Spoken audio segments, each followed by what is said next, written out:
Hello, আসসালামু আলাইকুম। প্রিয় এসএসসি শিক্ষার্থী ভাই ও বোনেরা, প্রীতি ও শুভেচ্ছা নিও। তোমাদের এসএসসি রসায়ন পরীক্ষা খুব সন্নিকটে।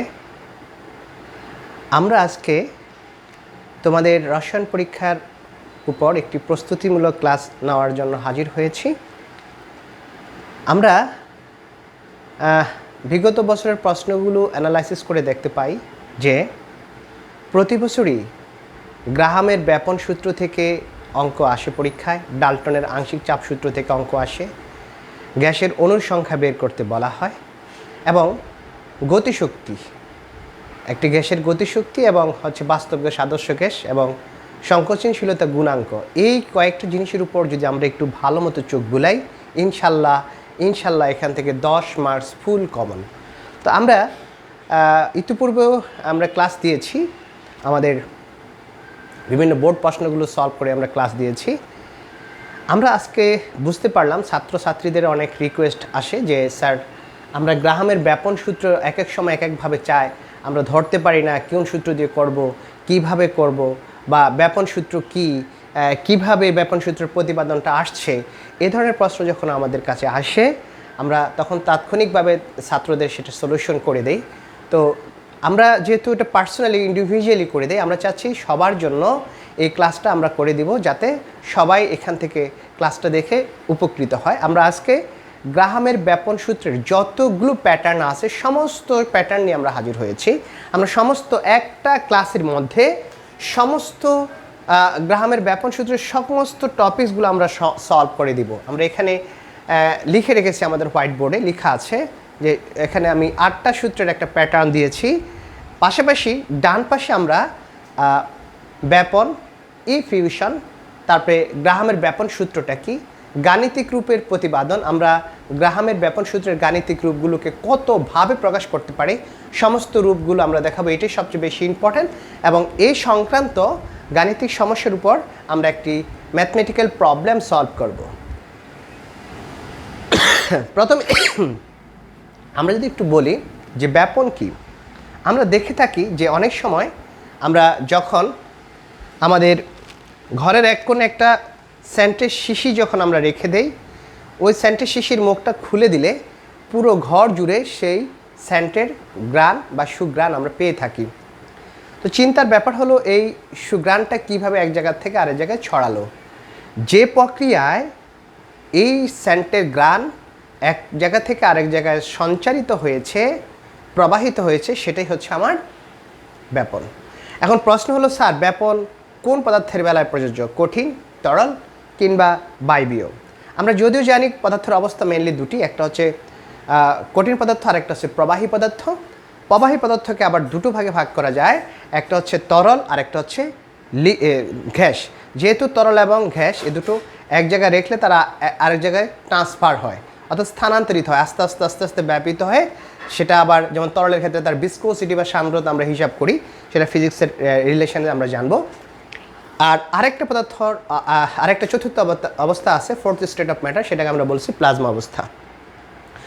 এই যে আমি গ্যাসের যে কথাটা বললাম, যে গ্যাসের শিশি অর্থাৎ সেন্টের শিশিটাকে রাখলে এক জায়গা থেকে আরেক জায়গায় সঞ্চারিত হয়।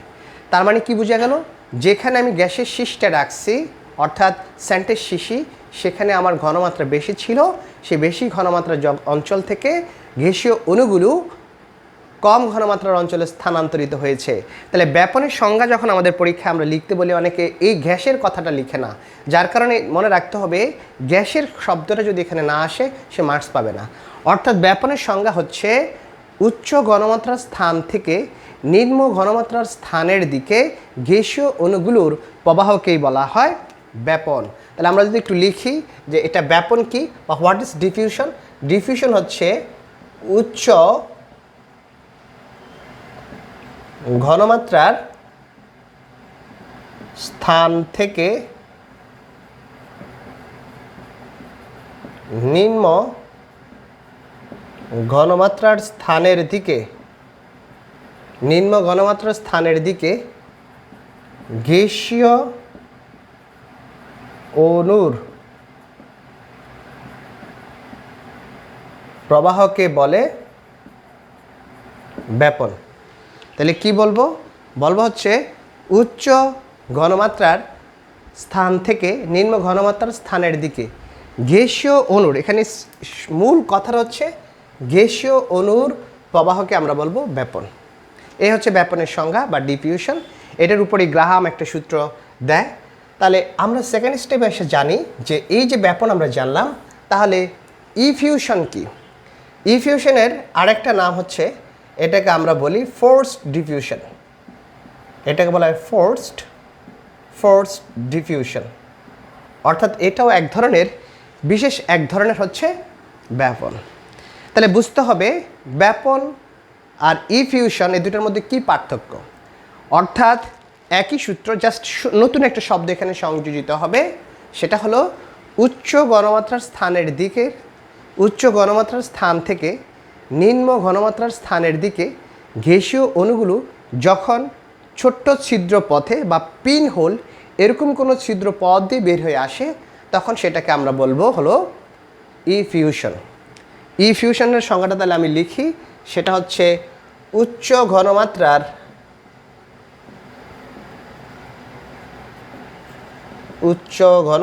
স্থান থেকে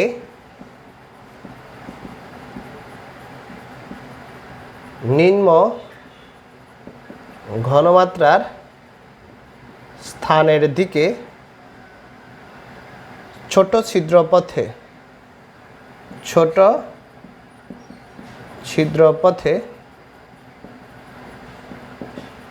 গ্যাসীয় অণুর প্রবাহকে ইফিউশন বলা হয়। ওকে, তাহলে ইফিউশন বলা হয়। তাহলে ফোর্স ডিফিউশন হচ্ছে উচ্চ ঘনমাত্রার স্থান থেকে নিম্ন ঘনমাত্রার স্থানের দিকে ছোট ছিদ্রপথে বা পিন হোল দিয়ে গ্যাসীয় অণুর প্রবাহকে বলা হয় ইফিউশন। এখন প্রশ্ন হলো, স্যার গ্রাহামের ব্যাপন সূত্র কোন ক্ষেত্রে প্রযোজ্য হয়? It is applicable for diffusion নাকি it is applicable for effusion? সুতরাং এই সমস্যার সমাধানের জন্য বা এই কনফিউশন দূর করার জন্য আমি সুন্দরভাবে সূত্রটা বলে দিচ্ছি। গ্রাহামের ব্যাপন সূত্র ব্যাপন এবং ইফিউশন দুটোর ক্ষেত্রেই প্রযোজ্য। এই জন্য অনেক সময় লেখা হয় নিঃসরণের ক্ষেত্রে, নিঃসরণ বুঝালে ছোট্ট ছিদ্রপথ, দ্যাট ইজ পিন হোল বা ছিদ্রপথ বোঝায়। তাহলে এটাও কিন্তু এক ধরনের ব্যাপন, সেটাকে আমরা বলছি ইফিউশন। গ্রাহামের ব্যাপন সূত্র ব্যাপন এবং ইফিউশন দুটোর জন্যই প্রযোজ্য। তাহলে আমরা যখন সংজ্ঞা লিখব তখন অবশ্যই আমাদেরকে লিখে দিতে হবে যে আমাদের এই গ্রাহামের ব্যাপন সূত্রটা কি। ওকে, এবার আমরা গ্রাহামের ব্যাপন সূত্রটা একটু লিখি। ল হচ্ছে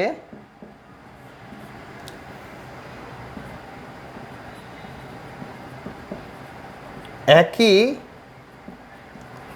তাপমাত্রা ও চাপে ব্যাপন ও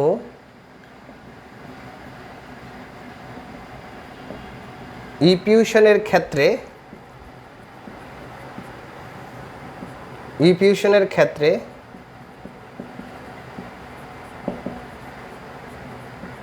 গ্যাসীয় অণুর প্রবাহের হার এর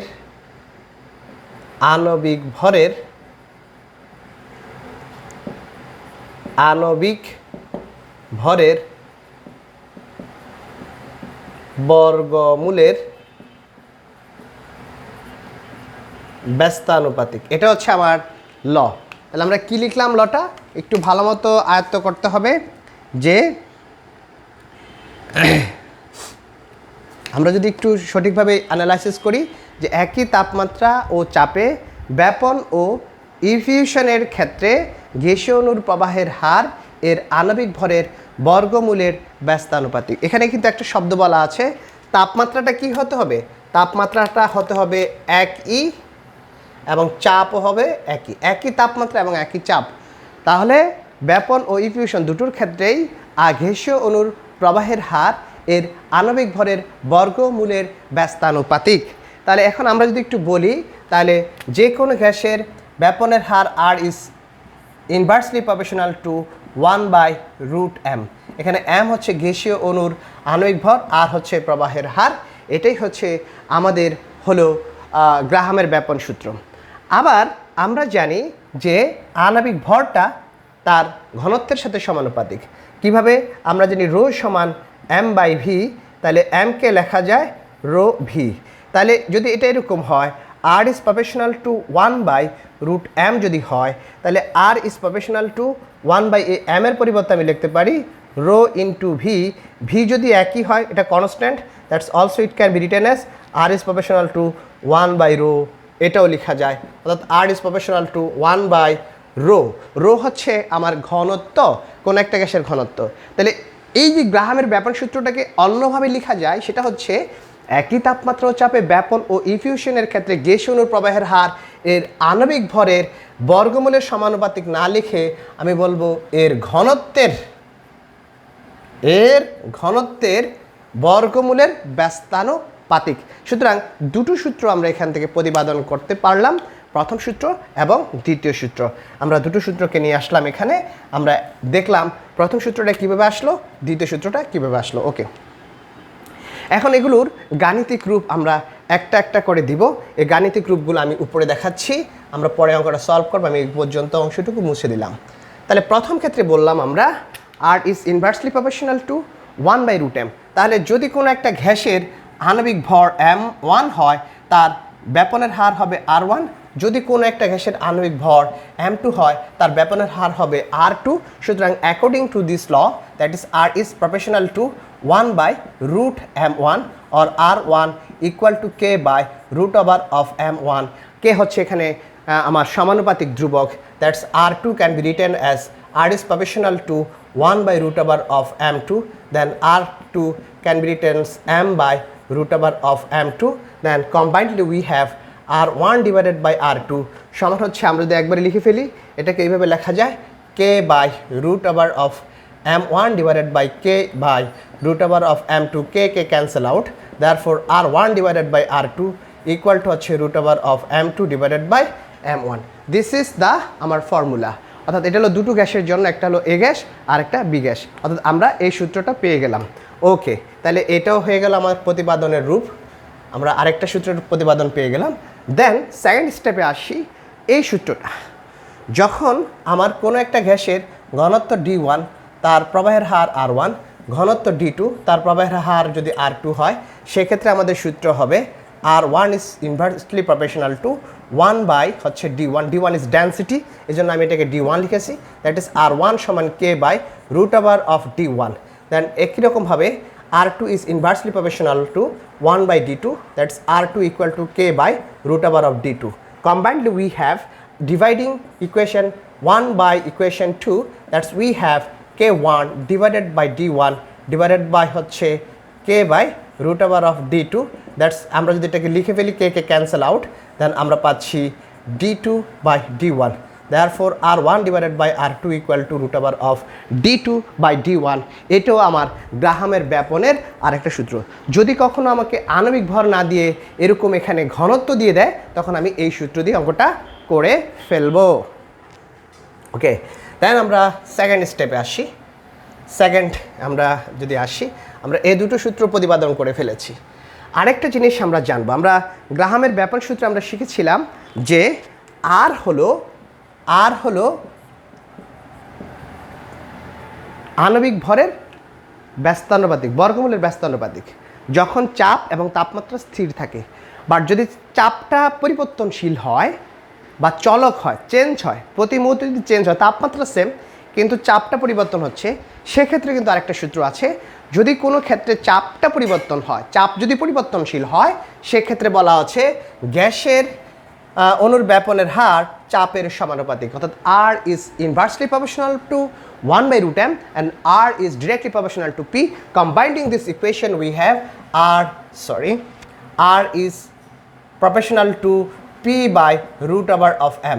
This is also another formula for হচ্ছে আমার এখানে গ্রাহামের ব্যাপন সূত্র।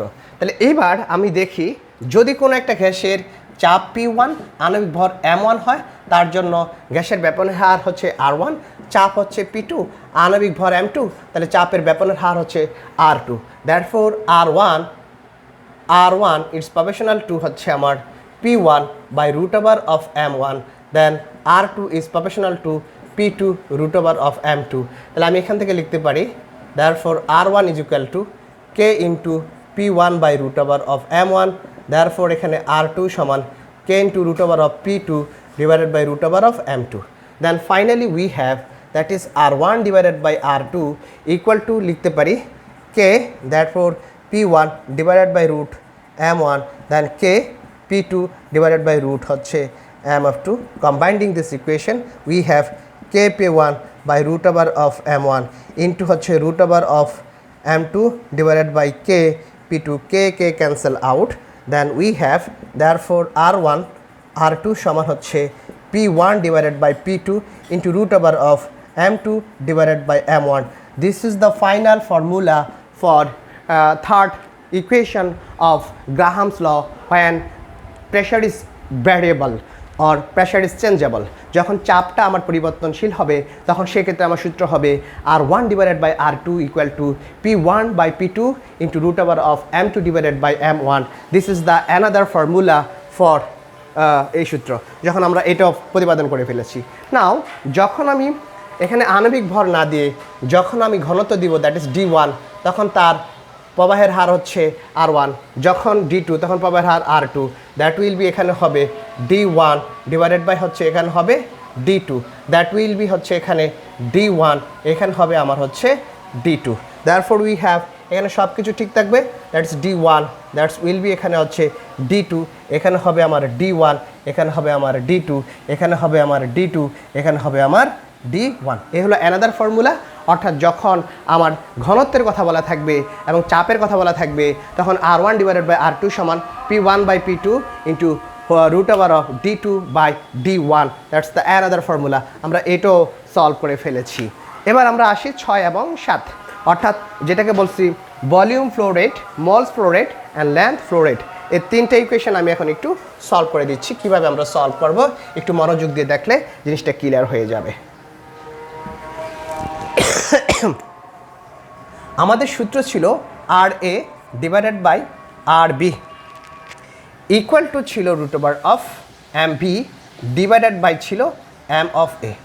যখন আমি ভলিউম ফ্লো রেট হিসাব করব, অর্থাৎ প্রতি একক সময়ে আমার কি পরিমাণ আয়তন যাচ্ছে সেটা হচ্ছে আমার volume flow rate.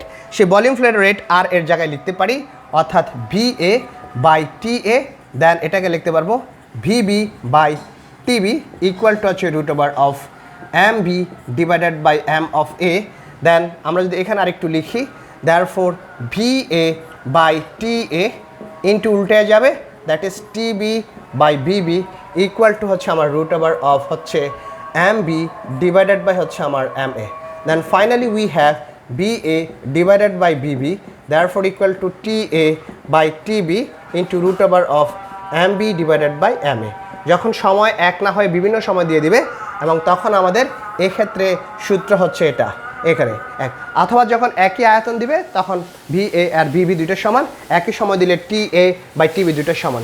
This is volume. A কতটুকু আয়তন দখল করলো বা গেল সেটা BA, Bটা কতটুকু আয়তন দখল করলো বা গেল সেটা VB, TA অর্থাৎ A ওই আয়তনটা দখল করতে তার কতটুকু সময় লেগেছে, TB হচ্ছে B গ্যাসটি ওই আয়তন দখল করতে কতটুকু সময় লেগেছে সেটা, MB হচ্ছে B গ্যাসের আণবিক ভর, MA হচ্ছে A গ্যাসের আণবিক ভর। এই ফর্মুলা দিয়ে আমরা ভলিউম ফ্লো রেটের অঙ্কটা সলভ করতে পারি। ওকে, একটু এখানে ভুল হয়েছে, N ডিভাইডেড বাই T হবে। Okay, N divided by T, N for mole. এবার আমরা আসি আমাদের সেকেন্ড অপশন, অর্থাৎ মোলস ফ্লো রেটটা কীভাবে আমরা করব। মোলস ফ্লো রেট করার জন্য আমাদের সুন্দর একটা ফর্মুলা এখানে আমরা লিখে রেখেছি, RA ডিভাইডেড বাই RB সমান root over of okay MB by MA, that is RA কে লেখা যায় NA ডিভাইডেড বাই TA আর RB কে লেখা যায় একই রকমভাবে NB ডিভাইডেড বাই TB, অর্থাৎ mole per rate, that is MB divided by MA। Then এটাকে আমরা যদি এভাবে লিখি NA divided by TA into হচ্ছে TB divided by NB, that's equal to root over of MB divided by হচ্ছে M of A। Finally we have that is N A divided by N of B equal to হচ্ছে আমার T A divided by T B into root over of M B divided by M A. This is another formula for Graham's law. গ্রাহামের জন্য এটা আরেকটা সূত্র, অর্থাৎ moles flow rate, যখন প্রতি একক সময়ে কী পরিমাণ মোল প্রবাহিত হচ্ছে সেটা আমার বের করার হিসাব হচ্ছে এটা। Then last one length flow rate. আমরা লেন্থ ফ্লো রেটটা কীভাবে বের করব, অর্থাৎ প্রতি একক সময়ে সে কতটুকু দৈর্ঘ্য অতিক্রম করে, এরকম আমাদের অঙ্ক কয়েকবারই আসছে এই অঙ্কটা। আমরা এই অঙ্কটা কীভাবে সলভ করতে পারবো আমি লিখে দিচ্ছি, পরে আমরা বোর্ড প্রশ্নগুলো পাইলে আমরা সময় পাইলে করে দিব। কারণ আর ইকুয়াল টু হচ্ছে আমি লিখতে পারি L by T, that is L A by T of A, that it can be written as L B by T B root over of হচ্ছে এম বি ডিভাইডেড বাই হচ্ছে M of A. This also can be written as, এটাকে লিখতে পারি এল A divided by হচ্ছে T A into হচ্ছে T B divided by হচ্ছে L B into root over of হচ্ছে M B divided by M of এ।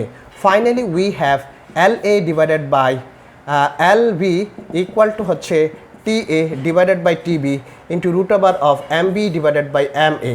এইটা হচ্ছে গ্রাহামের ব্যাপন সূত্রের আরেকটা গাণিতিক রূপ।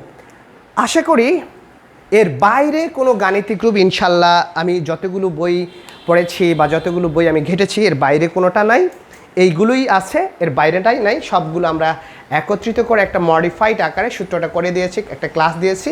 এক ক্লাসে গ্রাহামের ব্যাপন সূত্রের যত নিয়মে প্রশ্ন আসতে পারে সব অঙ্কগুলো আমরা সলভ করতে পারবো। ওকে, আমরা এবার আমাদের এখানে যে একটা ম্যাথমেটিক্যাল প্রবলেম রেখেছি এটা আমরা একটু সলভ করে দিব এখন। ওকে, কীভাবে সলভ করা যায় একটু দেখি আমরা।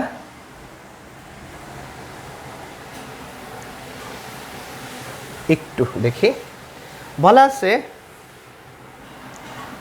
50 মিলিলিটার আয়তনের একটি এ গ্যাস, তাহলে আমার এখানে দেওয়া আছে কি V of A, that's equal two আছে 50 মিলিলিটার।